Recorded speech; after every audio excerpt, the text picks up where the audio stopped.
Professeur Didier Raoult, bonjour. Bonjour. Ça vient de tomber, d'ailleurs c'est intéressant, la progression en 3 jours. D'abord l'étude de Lancet, dont il y aurait beaucoup à dire, effectivement. Ensuite l'OMS, les recommandations de l'OMS. Ensuite les recommandations suite à Olivier Véran et le Haut Conseil de la Santé publique. Et enfin là, un décret au journal officiel qui vient de sortir, proclame l'abrogation des dispositions dérogatoires autorisant la prescription de l'hydroxychloroquine contre le Covid-19 à l'hôpital en France. Déjà qu'on l'avait cantonné à l'hôpital, et bien maintenant, on dit, ah non, même l'hôpital, on n'y touche plus, les médecins ne devaient plus y toucher. Professeur Raoult, qu'est-ce que c'est ? C'est une chasse aux sorcières ? C'est quoi ? C'est un effet domino ? C'est quoi ? Je ne sais pas, c'est complexe. Si vous voulez, il y a une... D'abord, je trouve que dans cette situation, mais comme dans la plupart des situations de crise, et comme en général, si vous voulez, les réactions, l'enchaînement des réactions politiques et médiatiques est trop rapide pour pouvoir avoir une analyse intelligente et sereine des choses. Bon, c'est le monde tel qu'il est. Hein. Les gens ont l'impression d'être pris en retard, d'être en retard s'ils n'ont pas pris une décision sous le coup de l'émotion. Donc moi qui ne suis pas très émotif, ça me touche pas, ça m'est égal. Il y a des choses qui sont, bien sûr, comme dans toutes les crises, extrêmement intéressantes à réanalyser a posteriori. C'est ce qu'on veut faire, oui. Il y a eu là, qui était anticipé et qui avait d'ailleurs été noté par les gens qui sont eux-mêmes dans cette situation, la direction et l'orientation des très grands journaux scientifiques qui sont devenus des machines financières colossales, et de moins en moins lucides scientifiquement, et sont en train de subir un peu la même chose que la presse tout court, c'est-à-dire la concurrence d'une part considérable de l'Inde et de l'Extrême-Orient sur les publications scientifiques, d'une part, et d'autre part sur les publications, ce que nous on appelle préprint, c'est-à-dire mises sur des sites sans peer review, qui peuvent avoir un niveau de citation maintenant et de diffusion qui est considérable à celle des grands journaux. Donc il y a dans tous ces grands journaux une fébrilité étonnante, et c'est vrai que cette fébrilité et ces choix tactiques amènent à là comme ailleurs, à une remise en cause de la crédibilité d'un certain nombre de choses. Pour moi, le New England était un très grand journal. Honnêtement, la première publication sur le Remdesivir, c'est une chose qui ne serait pas passée dans un journal de très très bas niveau, avec une évaluation correcte. Vous vous rendez compte, on dit qu'avec parmi les gens perfusés, il y en a 8 qui ont disparu. Il y en a la moitié dont on ne sait pas ce qu'ils sont devenus au bout de 20 jours. Je rappelle que le Remdesivir, c'était le médicament présenté par les laboratoires Gilead, et que l'OMS avait recommandé en mars, d'ailleurs. Il faut se rappeler, à un moment donné. Oui, sans qu'il y ait d'ailleurs à cette époque le moindre patient inclus. Donc c'était recommandé par l'OMS sans aucune expérience clinique. Ensuite, si vous voulez, il y a eu 2 études qui sont sorties très sérieuses, faites par les Chinois sur le Remdesivir et sur l'Opinavir, qui était l'autre antiviral qui ne marchait ni l'un ni l'autre, une énorme étude randomisée qui marche ni l'un ni l'autre. Et ensuite, c'est vrai qu'il existe un tri, voire une manipulation des données dans des grands journaux comme le Lancet ou British Medical Journal, qui sont inquiétantes. Je vais donner 2 exemples. Dans le British Medical Journal, il y avait un article qui avait été publié par un groupe chinois en préprint, où il y avait 2 paragraphes qui montraient qu'il y avait une efficacité supérieure de l'hydroxychloroquine sur le placebo. Une sur la qualité de vie et l'autre sur un des marqueurs qu'on a de gravité. Et l'édition définitive qui a été publiée dans le British Medical Journal a fait sauter ces 2 paragraphes qui ont disparu donc de la version finale. Carrément. La deuxième chose, il y a une publication qui a été faite par des Français avec un méthodologiste qui est célèbre parce qu'il était célèbre dans l'histoire du Mediator, qui a refusé de tester le groupe dans lequel il y avait azithromycine et hydroxychloroquine, sur lequel il y avait 15... Oui, il y avait 15 malades, 0 passage en réanimation, 0 mort. La différence pour n'importe quel étudiant qui est capable de faire de la statistique était significativement différente, mais l'équipe a refusé de l'évaluer parce que ça ne faisait pas partie de ses objectifs prioritaires. Donc c'est le papier qui a été le plus cité de tout le traitement au monde, cité plus de 900 fois dans la littérature, c'est le papier que nous avons fait sur l'azithromycine et l'hydroxychloroquine. Donc si c'est de la négligence, c'est une négligence extrêmement coupable, ou c'est pire que ça. Donc pareil pour le Lancet, moi j'ai été amené à retrouver un papier qui avait été aussi publié en préprint, dans lequel tous les rhumatologues du monde avaient été interrogés. Et donc tous ces rhumatologues du monde avaient été interrogés parce que vous savez que le plaquenil, c'est les rhumatologues qui l'utilisent pour une maladie qui s'appelle beaucoup la polyarthrite rhumatoïde du lupus depuis des années. Et donc ils ont collecté plus de 900 000 observations de gens traités par de l'hydroxychloroquine pendant plusieurs années, et ils ont comparé ça à un groupe témoin de gens qui étaient traités par un sulfamide en comparaison avec 350 000 cas. On ne peut pas avoir une étude supérieure à ça. Eh bien, il n'y a aucun accident cardiaque supplémentaire chez les gens qui ont été traités par hydroxychloroquine chez 900 000 personnes. Et ce papier, moi je l'ai évalué, je ai donné un avis favorable et il a été rejeté par le Lancet. Donc on a l'impression quand même que tout ce qui est favorable à l'hydroxychloroquine est rejeté et tout ce qui est défavorable est gardé. Quant à ce dernier papier du Lancet, je ne sais pas non plus. Il faut vous dire que j'ai été rédacteur en chef d'un certain nombre de journaux scientifiques et je fais partie de l'éditorial board de la plupart des journaux scientifiques qui parlent des maladies infectieuses. Donc je passe mon temps à reviewer et à choisir des papiers. Ce papier, je l'aurais rejeté immédiatement sans revue. C'est un papier dans lequel on vous dit qu'il y a 98 000 personnes qui ont été collectées et il n'y a pas un hôpital qui est cité comme ayant donné ces données. Donc il n'y a aucune source, aucune donnée vérifiable. Et il y a quelque chose qui est il y a deux choses qui sont extrêmement étonnantes dans ce papier. La première, c'est qu'il y a une figure sur laquelle on donne toutes les données caractéristiques des malades, c'est-à-dire leur âge, leur sexe, s'ils fument du tabac, s'ils sont obèses, s'ils ont du diabète, etc. Et ce qui est extraordinaire, ils disent qu'ils ont des patients de 5 continents, et si vous regardez ces données, elles sont toutes les mêmes pour les 5 continents. C'est-à-dire qu'il y a autant de tabagiques en Asie qu'en Afrique, ce qui même proportion, vous voulez dire même proportion. Même proportion, c'est juste étrange. Il y a autant d'obèses en Afrique qu'en Amérique, autant de fumeurs en Chine qu'en Afrique. Vous savez, je ne le crois pas, ça, parce que comme médecin, je vois les malades, comme je suis allé dans ces pays, si vous voulez, ça n'est pas mon expérience. Donc je ne crois pas. Et comme c'est juste 4 médecins qui ne citent aucun médecin, qui ne remercient aucun médecin, aucun hôpital, je me demande si ça n'est pas entièrement construit informatiquement. C'est une véritable question. Avec du big data. C'est même, au début, je pensais que c'est du big data. Là, je pense que c'est rien, que c'est purement informatique. Je ne suis pas sûr que ça existe réellement. Et donc, ce que je vous dis est très sérieux.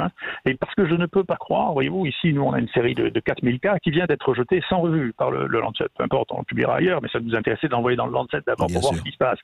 4000 personnes, on n'a aucun de ces accidents cardiaques, mais nous, chacun de ces malades ont été vus par quelqu'un de l'équipe qui signe l'article, vous voyez, qui est présent dans l'article et qui a approuvé l'article. Comment vous pouvez avoir 4000 malades d'un côté qui n'ont aucun accident cardiaque, d'accord, et comment vous pouvez avoir de l'autre côté 8% d'accidents cardiaques mortels? C'est pas possible. Il y a quelque chose qui est profondeur. Ou c'est pas les mêmes médicaments que nous qu'ils ont, ou dans ces études, de toute manière, ils ne donnent pas la dose. Et puis, voilà, j'allais vous dire ça, professeur Raoult, c'est peut-être pas les mêmes doses, ils ont peut-être surdosé, enfin je ne sais pas. Mais... Non, on ne sait pas ce qu'ils font. Non, donc, si vous voulez, c'est une étude, on ne sait pas ce qu'ils font, on ne connaît pas leur dose, on ne connaît pas la durée, on ne connaît pas l'hôpital dans lequel ça s'est passé.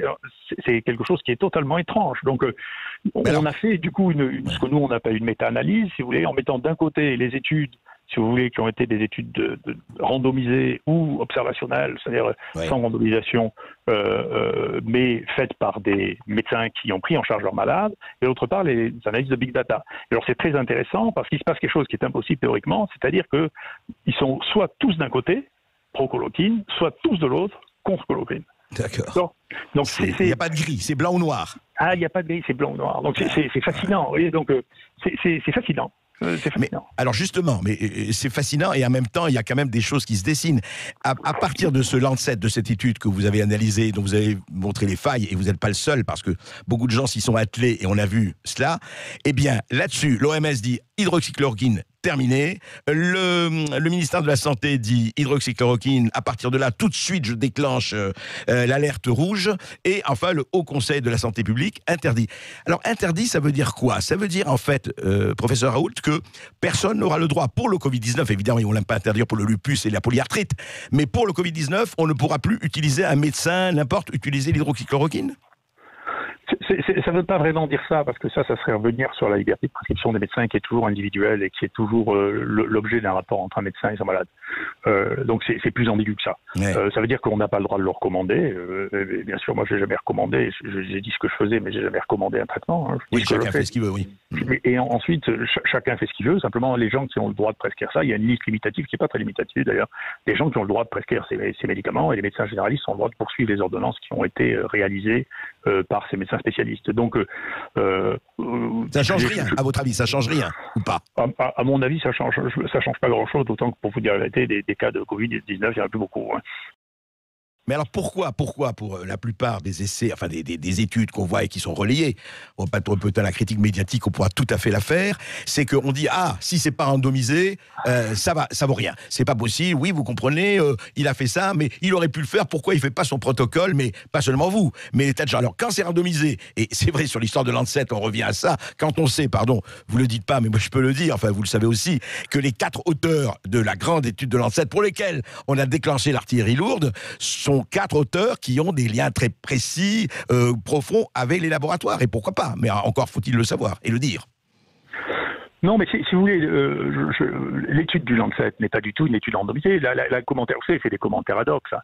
Ouais. Elle n'est pas plus randomisée que la mienne, c'est une étude observationnelle. Elle est même moins que la mienne, c'est une étude comparative non randomisée, c'est-à-dire que ils ont pris les observations, je ne sais où ils les ont inventées, j'en sais rien, un peu des tout, à droite et à gauche, et ils ont dit, écoutez, voilà, on les compare les unes aux autres, mais c'est absolument pas randomisé. Celle-là, personne ne trouve à y redire parce qu'elle va dans le sens. Encore une fois, l'idée que la science est indépendante de la pensée de la société, c'est une grande fantaisie, c'est pas vrai. Enfin, on sait ça depuis Galilée, vous savez ça. Enfin, on sait très bien ce qu'on a dit à Galilée quand il a dit ce qu'il a dit. Hein. Oui, mais elle tournait quand même, vous voyez. Et on continue absolument. Non, mais c'est ça qui est extraordinaire, c'est qu'on a l'impression que ça a joué. Et Galilée, il est toujours là, les gens sont toujours là, sont toujours en train de... Mais justement, ça m'amène à vous poser la question, pas du tout sur la politique en tant que telle, et je ne vais pas vous demander si vous allez y aller ou pas, on s'en fiche. C'est pas le problème. Enfin, moi, personnellement, ce n'est pas le problème. En revanche, vous êtes obligé, vous êtes un citoyen et vous pesez sur la politique par ce que vous faites, Didier Raoult. C'est-à-dire que vous provoquez chez les politiques des réactions extrêmement diverses, mais vous êtes devenu chez les politiques qui, eux, ne connaissent pas la science, l'une des auberges espagnoles du fantasme. Ça veut dire que c'est pour ou contre Raoult et on se détermine politiquement par rapport à ça, ce qui est quand même pas piquer des hannetons. Oui, non, mais c'est amusant, honnêtement, je trouve ça amusant. Je pense qu'une des grandes parties de la sélectivité qui est très, très, très, très brutale et très objective que je vous ai donnée pour le Lancet, que j'avais jamais vu jusqu'à ce point-là, oui. Est liée au fait que, pour des raisons qui m'échappent, Trump a dit qu'il était pour l'hydroxychloroquine et que le Lancet est férocement contre Trump. Hein. Oui. Donc, je vois ça, j'observe pas ça pas qu'ici. Moi, je pense qu'une partie du feu est due aux médicaments dont on parle. Il faut savoir que le capital de Gilead, qui est le médicament qui était le plus en cause, c'est le même capital que celui de Elsevier, qui est le plus gros publieur scientifique du monde. Hein. Voilà. Donc c'est Vanguard et BlackRock quand même. Hein. Donc c'est une partie du phénomène. Je ne sais pas ce qu'elle constitue comme partie. La deuxième partie, c'est que si vous êtes pour l'hydroxychloroquine, vous êtes pour Trump, vous êtes contre au milieu des élections. Professeur Raoult, vous ne croyez pas si bien dire. Je vous donne 2 dates, c'est quand même formidable. 19 mars, Trump dit l'hydroxychloroquine, c'est très très bien, je recommande et tout ça. Le 20 mars, le lendemain, je ne sais pas si c'est lié, mais enfin, l'OMS a pris position pour le Remdesivir. Le seul médicament dont on peut penser qu'il serait efficace serait le Remdesivir, dit le 20 mars Bruce Aylward, l'assistant du directeur général de l'OMS. Autre date, 18 mai. Dans une lettre envoyée au directeur de l'OMS, Donald Trump menace de couper définitivement les titres des vivres à l'organisation. Le 19 mai, Trump déclare prendre de l'hydroxychloroquine à titre préventif, il a arrêté depuis. Et 22 mai, étude publiée dans Lancet. Alors évidemment, c'était préparé depuis longtemps. Mais enfin, comme par hasard, c'est amusant ces dates entre Trump, l'OMS et compagnie. Voilà, ça dit bien ce que ça veut dire quand même.